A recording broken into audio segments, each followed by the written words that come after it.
Добро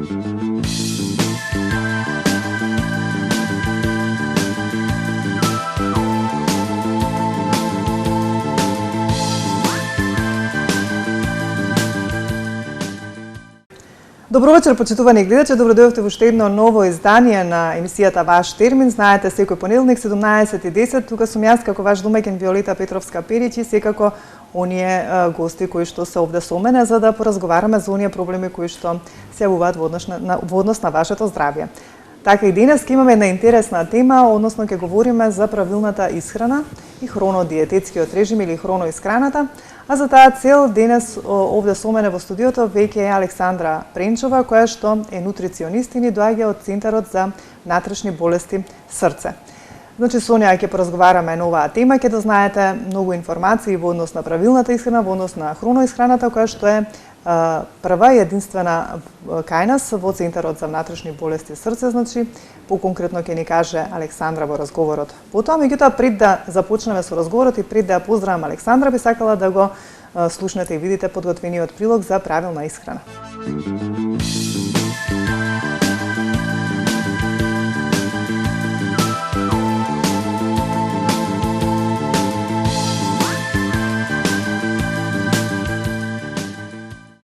Исхраната е единствената значања одредница која е целосно под наша контрола. Конечната одлука за тоа што ке или нема да внесеме во нашето тело.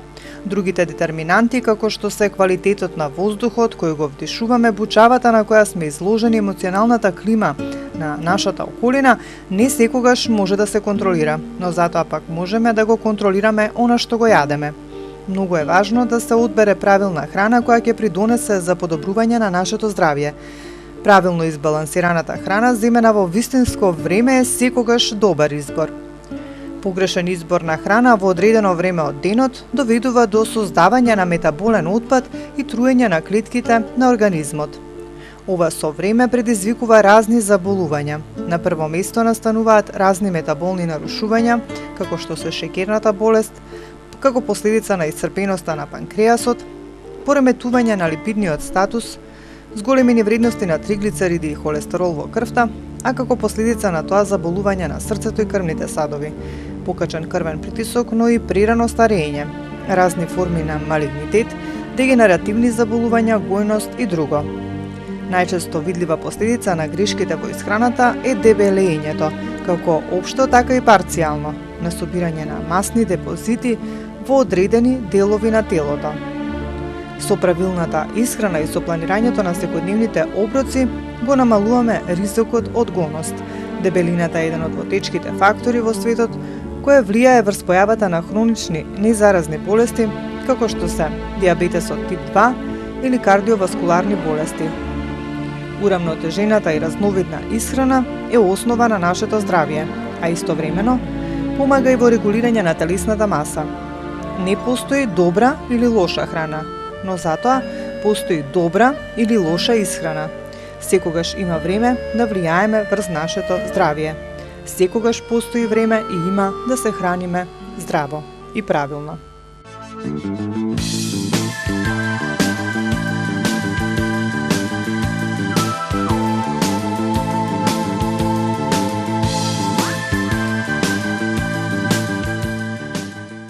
Еве сме повторно во студиото, се враќаме после овој прилог кој што го погледнавме за правилна исхрана. Значи со мене веќе во студиото е Александра Пренчова, која што е нутриционист и кажав ни доаѓа од Центарот за внатрешни болести Срце. Александра, добри дојде за прв пат во Ваш термин и во ТВ Сонце и ми е многу драго што еве ќе бидеш дел од денешното издание. Благодарам на поканата, баш ми е драго и мене. Така, кажав дека ќе разговараме малку за правилната исхрана или за хроноисхраната. Значи, на почеток првин да ни кажеш што се подразбира под здрава исхрана или правилна исхрана? Така. Добро, под здрава исхрана нема да се подразбира нели брзата храна, хамбургерите и така натаму.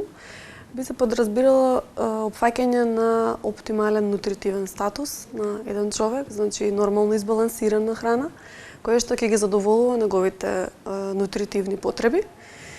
И при тоа нели енергетски да ги задоволува исто така потребите на човекот во однос на витамини, минерали, така натаму, да не се само тоа нели празни калории. Би се манифестирало исто, можеби со почести главоболки, Исто пак проблеми со целиот дигестивен тракт, некогаш можеби да се развие и гастритис доколку не се храниме правилно.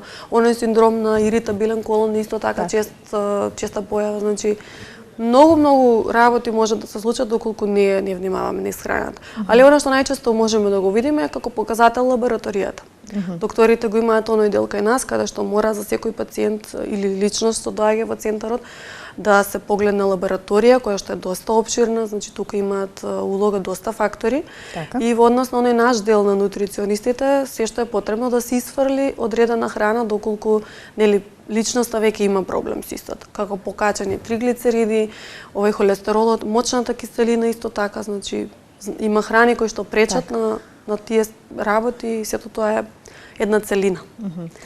Секогаш кога се говори за одредено заболување, покрај сите оние ризик фактори кои што се напоменуваат нели во однос на заболувањето, секогаш најчестите кои што се споменуваат се начинот на живот, исхраната и стресот. Значи така. Тие три работи секогаш одат со оние другите пропратни фактори. Точно ли е тоа? Па да, како не. Скоро за сите заболувања, така. Скоро за сите заболувања, да. Пред се овде можеме да кажеме дека и нашето темпо на живот баш и на некој начин не попречува. Налага можеби така или не попречува здраво да се храни. Пред се, значи, самото тоа што немаме редовни оброци или најголем дел од луѓето кои што работам секојдневно, првиот оброк им се случува во 5 попладне, да речеме, што навистина не е во ред, значи не треба да се прескокнува до ручекот во никој случај. Така да самото тоа скокање на оброци или земање по еден оброк во текот на денот се успорува метаболизмот. Успоред метаболизам сам по себе е доста проблем, се појавува гојност и други исто така проблеми. Кога збориме за исхраната, нели најважна е исхраната што се вели уште од најмали нозе за нели тие деца да израснат во здрави личности понатаму, па колку е важна правилната исхрана во уште од мали нозеве, кога се веќе доенчиња, нели тогаш знаеме го користат мечиното млеко, меѓутоа тука и мајката се надевам дека сепак треба да внимава што јаде, бидејќи нели сето она што таа го јаде го се пренесува во млекото. Колку е важно правилната исхрана кај децата за тие нели понатаму во животот да бидат здрави личности, бидејќи знаеме колку сите оние работи кои што секојдневно се појавуваат во однос на заболувањата многу зависат од се, а посебно за жал се и многу погодени и децата. Да, дефинитивно. Колку треба родителите да внимаваат навистина во исхраната на нивните деца? Јас би рекла најмногу. Така. Затоа што основите почнуваат уште од мали нозе и за едно општество да биде добро, потребно е да се работи уште од старт со децата. Затоа што сите тие неправилни навики, сите тие неправилни оброци ги стекнуваме уште од мали. И потоа многу потешко се менуваат навиките кај луѓето. Веќе еднаш стекнати навики, многу тешко, вкоренети навики многу тешко може да се променат, и затоа е добро уште од мали децата да бидат едуцирани колку е важно да внимаваат на исхраната. Затоа што верувајте, денес е веќе дебела нација сме едноставно. Во Македонија се повеќе расте бројката на деца кои што се во предшколска и во школска возраст, кои што се повеќе стануваат гојни. Да.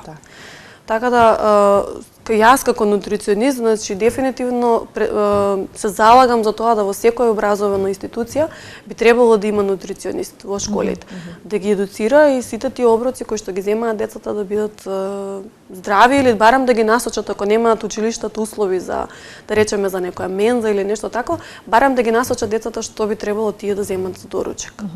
Верувајте, денес веќе и на Балканот, значи во одредени земји забрането е да има отварање на сендвичари на ранг од не знам колку метри околу школите. Зошто? Затоа што децата многу лесно можат да посегнат кон тост, кон хамбургер и така натаму, а да не го земат оброкот што им го спремиле родителите од дома. И исти други грицки, блакца и такви ствари. Сите оние пакувани работи кои што знаеме лесно знаат да ги изложат, така.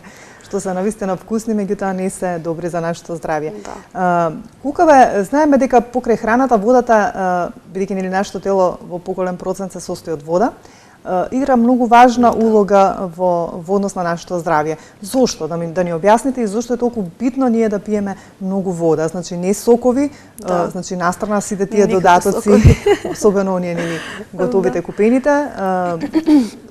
Значи покрај оние додатни напитоци кои што ние ги пиеме во текот на денот, значи чај и така натаму, колку треба вода да пиеме и зошто е толку важно? Да. Па, како што и самата кажавте, 60% од нашето тело е вода и сите тие процеси кои што се случуваат во нашето тело, сите тие реакции, потребно е да има вода. Значи секоја наша клетка, секоја молекула е изградена од вода. Пред се многу е важно да се пие вода заради детоксикација на телото, побрзо исфрлање на токсините кои што секојдневно дали преку воздухот, дали преку некоја храна ги внесуваме и не се случуваат. И сите тие деградациони процеси мораат да се исфрлат преку течност, доколку не пиеме течност, значи постојат големи веројатности за дехидратација, која што сама по себе не е во ред. Вртоглавици, чести главоболки, сува кожа, несјајна кожа можат само да ви укажат на тоа дека недоволно пиете вода.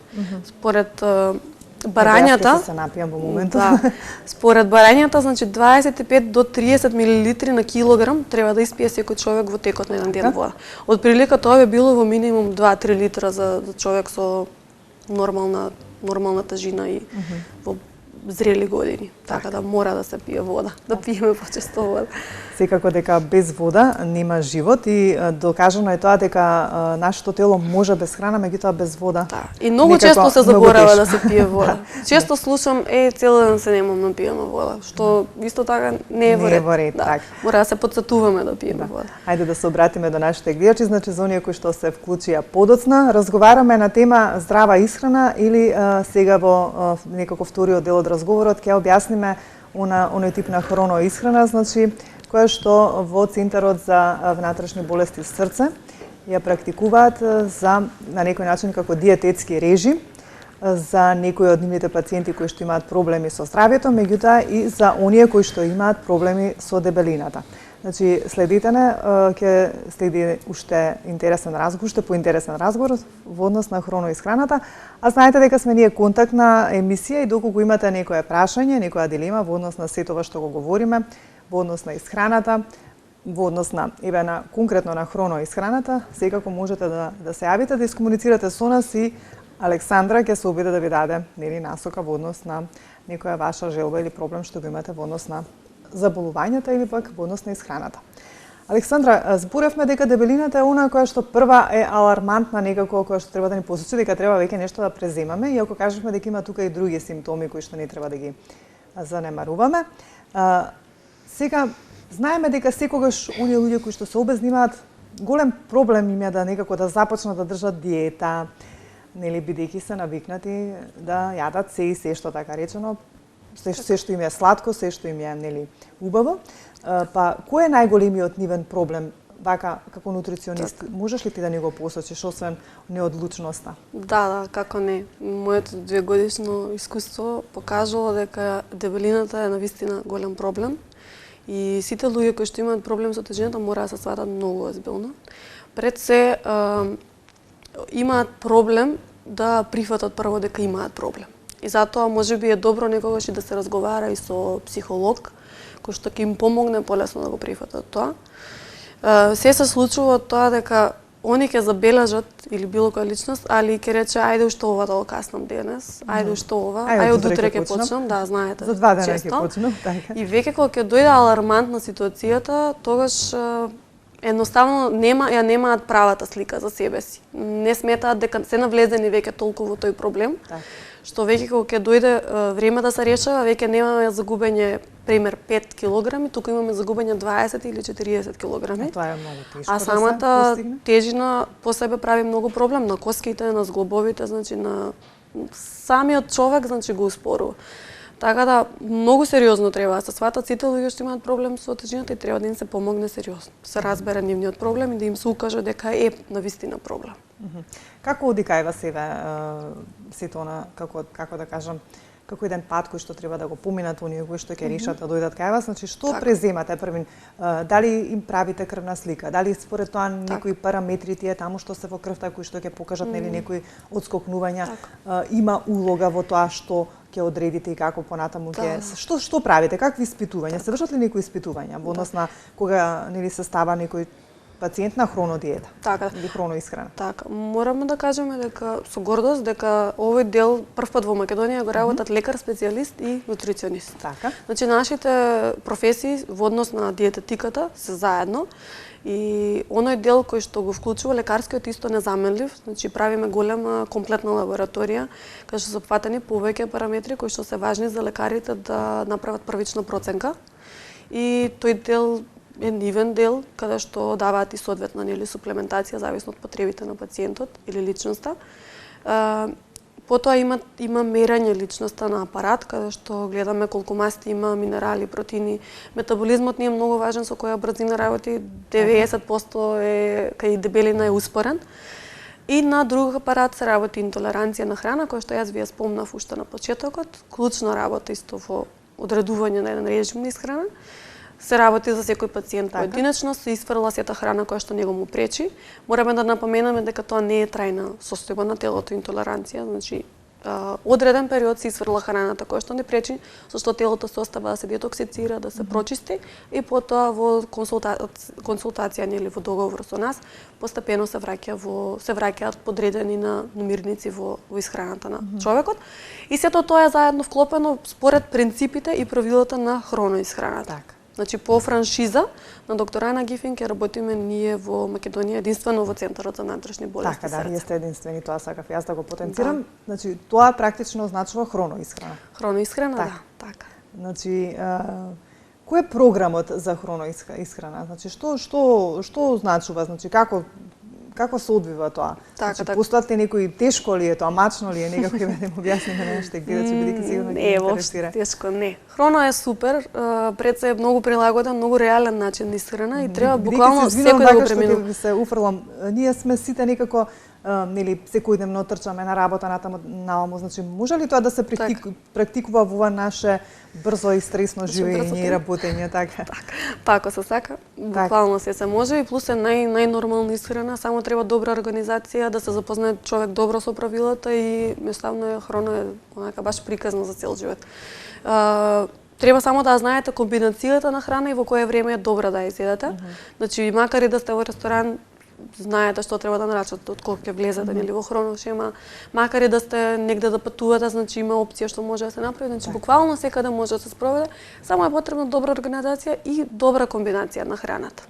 Пошто колку и да е здрава одредена храна, ако не е добро искомбинирана, не сме направиле баш добра работа. Како ја одредувате? Значи еднаш во неделата правите еден програм, па потоа го менувате, пак доаѓа пациентот малку да го појасниме тој момент, бидејќи и мене не ми е јасно, ме збунувате вака кога ќе ми кажете, едноставно е, да, ќе појдете, ќе јадете, така натаму. Така, на основа на она што ќе се договориме првиот пат, значи на основа на правите некоја листа? Да, се даваат предлози. Всушност, хрона не е класична и не може да се каже дека е диета. Тој пред се режим на исхрана каде што да, ние ви ги кажуваме кои предлози, кои комбинации вие може да ги направите, а вие ги комбинирате според вашиот тест на интолеранција. Значи ние не ве условуваме дека вие денес треба да јадете на менито тоа и тоа, утре мора да има и тоа и тоа. Зошто? Може немате време да го подготвите денес тоа, али сепак имате друга опција и знаете што вас ви е погодно да. Може да се бира. Може да се бира слободно и треба да одговара според она што сме го дале да го јадете. Се гледаме на месец дена чисто за да направиме консултација и да ги споредиме резултатите. Пошто килограми вие може да кажете дека сте загубиле, меѓутоа не знаете дали се тоа масти, дали е тоа течност, можеби е мускулатура, бидејќи сето тоа е многу важно. Важно е кога се прави еден начин на исхрана, еден режим на исхрана, да бидат загубени баш мастите. Тоа што, верувајте, не е исто да се загуби масти вода. Водата има тенденција да се врати потоа назад во телото, ако сме на некој неправилен начин на исхрана, додека мастите би требало да се загубат трајно. И се познава веднаш. Колку временски период треба да се практикува или тоа зависи од тоа како се одвива нели слабењето или така натаму, на некое правило? Па да, има правило на рестриктивна фаза, која што е прва за секоја личност. Просечно треба да губат жени 4 до 6 килограми, мажите нешто повеќе од 6 до 8. Значи тоа во текот на месечно. Месечно. Значи ако личност има загубење пример 20 килограми, женско би требало да иде 4-5 месеци со хрона и после тоа се многу помалку? Месец дена сигурно. Да. Потоа се симнува таа рестриктивна фаза и се воведува во трајниот начин на исхрана. Значи, предпоставам дека и тука има некој режим Така е. Навистина... Имаме во првата фаза ограничување на одредена храна, поточно на сите брзи шекери, и потоа постепено во трајниот режим се враќа личноста на внес на сите храни, али нели пак во правилно време и можеби некоја редуцирана количина. За оние кои што рековте, кои што имаат, например, 20 килограми од повеќе, би требало негде практично 4 месеци до 5 да се придржуваат на храна и храната. Се ме интересира во однос на интолеранцијата на храна. Тука, дали ја правите во текот, пример, месец за месец, за да знаете нели што да исклучите, што да додадете, бидејќи знаеме дека нели кога организмот е, како да кажам, заситен од некои намирници, тогаш може да се случи пак обратно потоа, да биде заситен од други, пак да се вклучат истите. Правите ли еднаш уместо од интолеранција како проверка, мислам, дали е тоа потребно да се направи? За месец дена не е потребно да се направи, затоа што потребно е повеќе време за телото да се детоксицира. Да, на 2 месеци, идеално е на 3 месеци, откако личноста која што имала интолеранција на одредена храна. Треба подолг временски период да помине за да буквално организмот се исчисти од она што... Баш да го намали оној отпор кој што го дава спрема храната, така да по 3 месеци треба да се направи можеби тест на интолеранција или има друг начин да се утврди тоа, кога веќе телото е исфрлено од тој алерген, да речеме на некој начин, кога ќе го внесете, ако повторно имате реакција, пример подуеност, пак ќе ви се појави, али ако веќе сето тоа се смирило, се намалило, исчезнало, нема да се манифестира никако. Пошто најчесто секој што ќе дојде за тој тест има проблеми со подуеност, со проблеми со столица. Доколку сето тоа е средено, знаеме кој бил причинителот и постепено враќаме една по една храна за да детектираме точно која е таа што ни пречела. Кои се оние 3 основни принципи на кои што се базира програмот на хроноисхрана? Така. Гликемичниот индекс е многу важен на оваа исхрана, значи гликемичен индекс, значи брзина со која што храната преминува во шекер. Ние се трудиме во хроно да имаме поспори шекери, значи сложени јаглихидрати, затоа што брзите даваат брз шекер. Тука немаме баш некоја полза од сето тоа.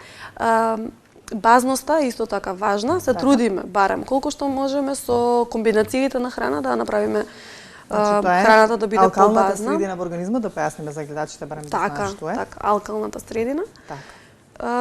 И времето е третата важна работа, значи хронов самото значи време и нашата исхрана се е базирана сето тоа дека одредена храна се зема во одреден дел од денот кога нејзината искористеност е најголема, а за создавање на отпадни продукти е најмала. Пример да ви кажам дека леп, например, навечер или некоја тестенина е најлошо време да се јаде, затоа што телото тогаш многу лесно, полесно ги складира работите отколку што ги троши. Додека наутро сме со најголем пик на хормоните, активни сме, работиме и сето тоа има шанса многу побрзо да биде потрошено, наместо да биде складирано. Така, каква е предноста на овој програм? Така. Која е предноста? Па предноста е тоа, например, да кажеме дека не се бројат калории. Така. Мислам дека е многу фрустрирачко за една личност која ќе пристапи на одреден режим на исхрана да мора да брои калории или ова треба да биде толку. Едноставно јадете колку што сакате од една храна што ви е дозволена. Зошто? Затоа што тоа е правилна комбинација на храна што на вас ви одговара и не би имало никаде тука проблем. Али во однос на она што се ограничува, мора строго да се придржи кон тоа и мораме да кажеме дека пред се за една работа да биде успешна, многу е важно да сме упорни и доследни на тоа што го правиме. Така.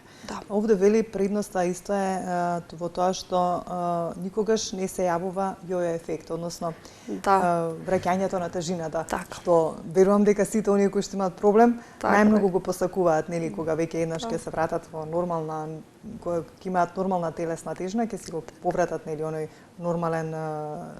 нормална вредност и тежина на телото, повеќе нема да дојде до повторно здебелување. Точно ли е тоа? Како се постигнува тоа? Што отпосле? Што се практикува? Повторно некој режим на исхрана се дава кој што ќе се практикува континуирано до понатаму во животот? Така, тоа беше втората предност. Да, нема и овој ефект во хроно. Фала Богу. Значи, сета храна што сме исклучиле во првата фаза, потоа враќаме, али правиме нели мала рестрикција во однос на количината, пошто ако си се вратиме на старо и си јадеме пак како што сме си јаделе, нормално и логично е да се вратат килограмите назад. Значи во оној траен режим кој што ви го спомнав, си се работите наредени поред, по правилни оброци, по правилна сатнина и време, со нормално внесна ужинка и сето тоа си останува како што е. Значи во хрона, доколку се придржуваме нели кон сето тоа, не се јавува враќање на килограмите или оној познат јој ефект. Так. Така, а јој ефект најчесто ви се јавува кога се држат брзи диети, што се краткорочни, кои што имаат многу низок внес на калории, пример да речеме 1200 или 800 калории, со што автоматски за тој период телото се научува да троши толку. Се чини дека имаме и гледач. Имаме ли гледач режија? Добро вечер, имаме ли некого на линија? Добро вечер. Повелете. Сакаме да прашаме каде се наоѓаат просториите на хроноисхрана. Така. Значи, јас веќе кажав, Александра ни доаѓа од Центарот за внатрешни болести срце. Меѓутоа, бидејќи нели ради одредени правила не смееме да кажуваме телефоно по програма, веднаш штом ќе заврши емисијата може да ни се јавите на истиот број, јас ќе ви го кажам бројот и ќе ви кажам точно каде да се обратите. Можеме, затоа што имам ќеркичка 9 години, така. А имаме проблем со дебелење и многу нагло се поправа. Дали може да им помогне? Проблем со исхраната и има голем апетит, значи. Пробуваме со диети, со така некој режим на исхрана, меѓутоа не можеме да се справиме. Да, ние говоревме колку е тоа важно за малите деца, нели да имаат здрав начин на живот и на исхрана, се со цел нели понатаму да бидат и здрави личности. Еве Александра мене ми сугерира дека може да и се помогне на вашата ќеркичка, така да веднаш штом ќе заврши емисијата, јавете се на истиот број, ќе ме добиете мене и ќе ви кажам каде да се обратите.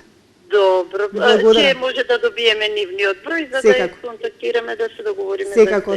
Ќе го добиете веднаш по емисија, јавете се, ќе ви го дадам бројот.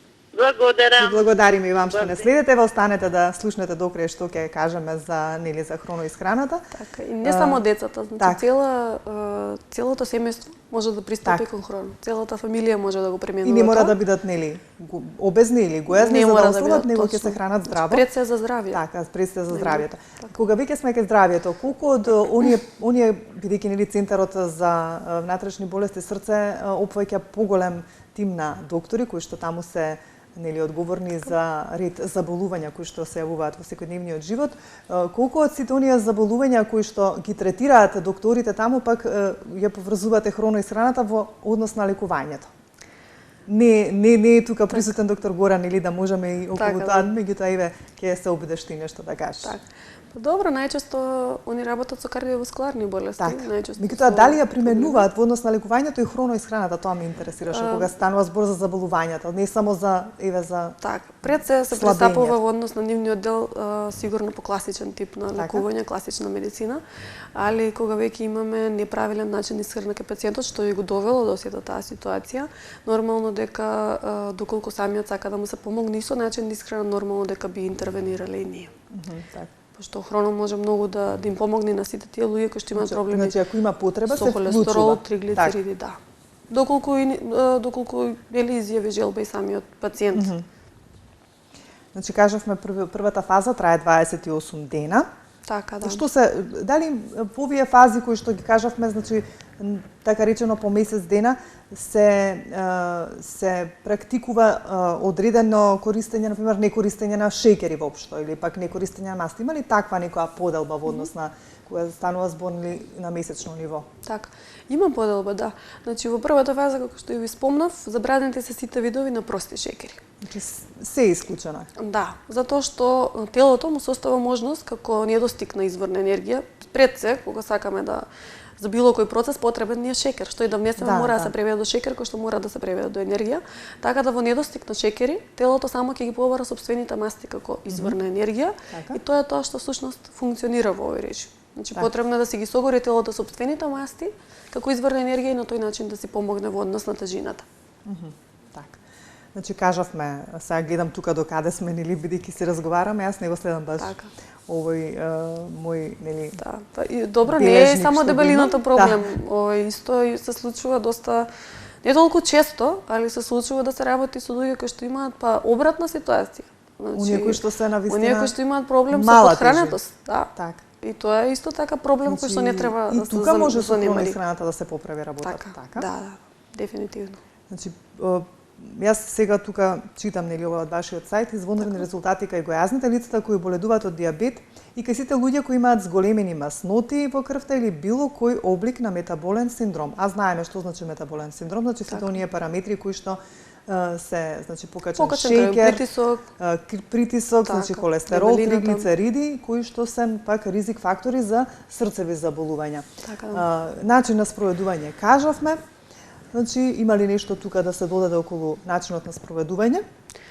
Така, начин на спроведување, па веќе спомнав. Има ли одредено време кое што треба да се консумира? Пред малку кога говоревме, нели грешиме што не јадеме, нели предплатне јадеме некогаш само еднаш дневно, попладне и така натаму, колку тоа не е во ред. На колку временски интервал се користат оброците во хроноисхраната? Има ли тука некои правила? Па да, има правила. Од 4 до 6 часа. Идеално да помине некое време помеѓу оброците. Зашто не би се замарал дигестивниот систем дополнително. Знаете, случува да некој човек нема ни онака баш добар оброк, али тој постојано нешто грицка. Автоматски цело време мора да се направи дигестивниот систем да работи. Значи убаво да се направи растојание помеѓу оброците, со што правилно би се сварила храната и би се оставил простор да се стопат маснотиите кои што се вишок, доколку има за вишок.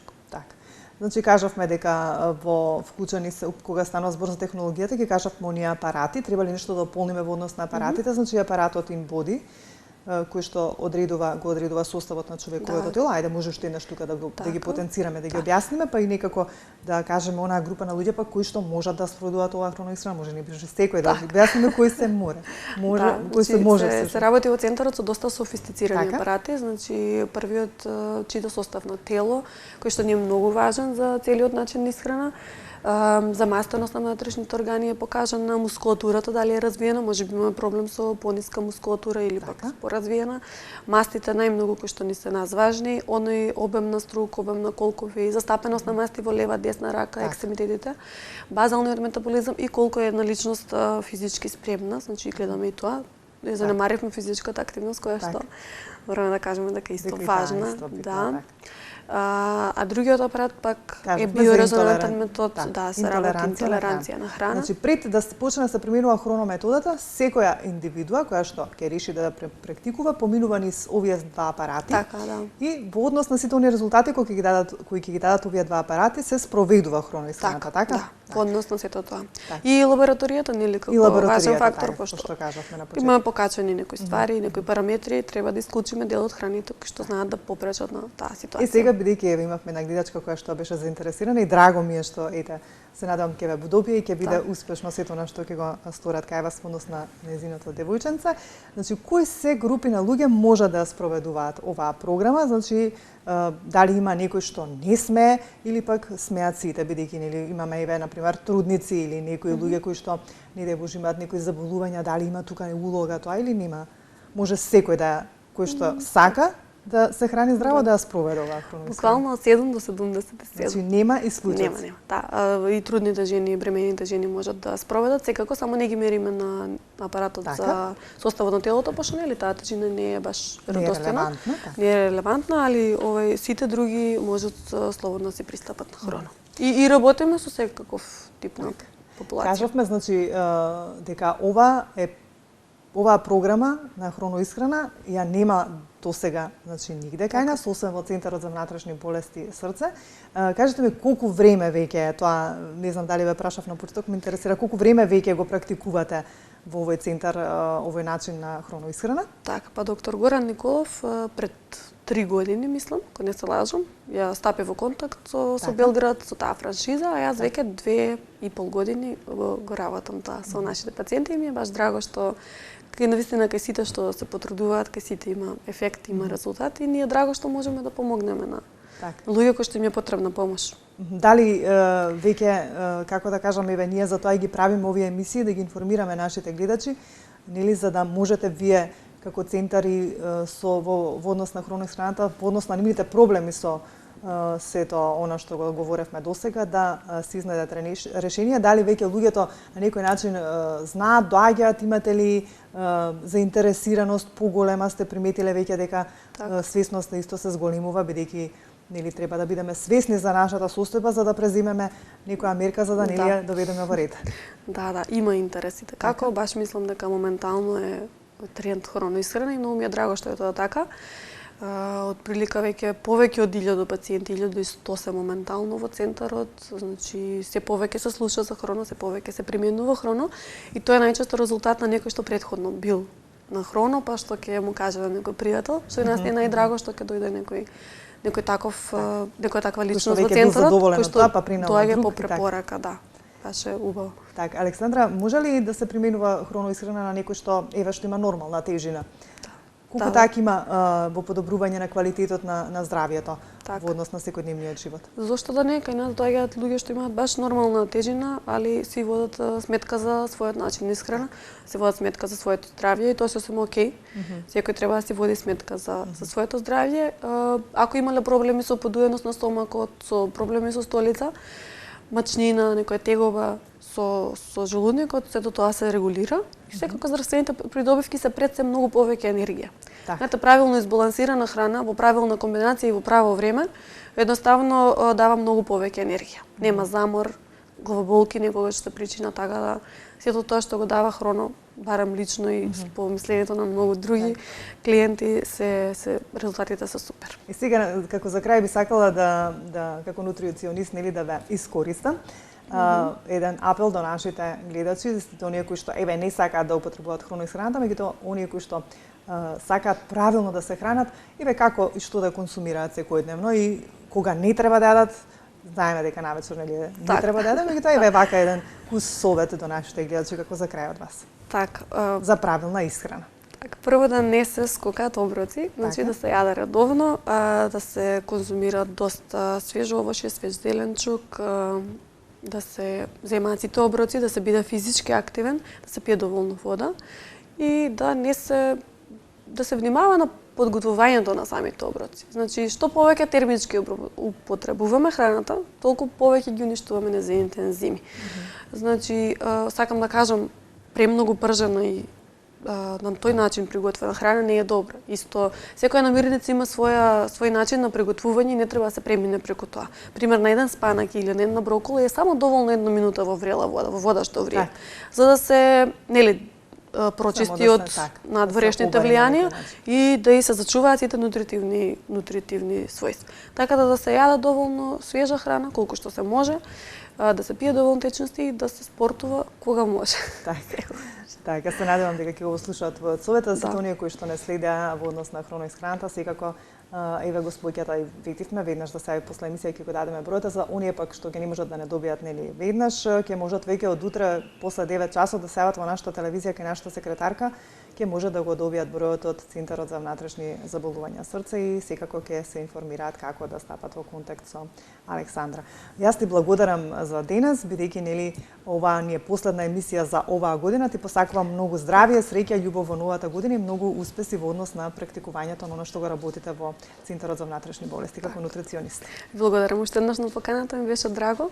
Исто така се најдобро, па се гледаме во така во некоја следна прилика.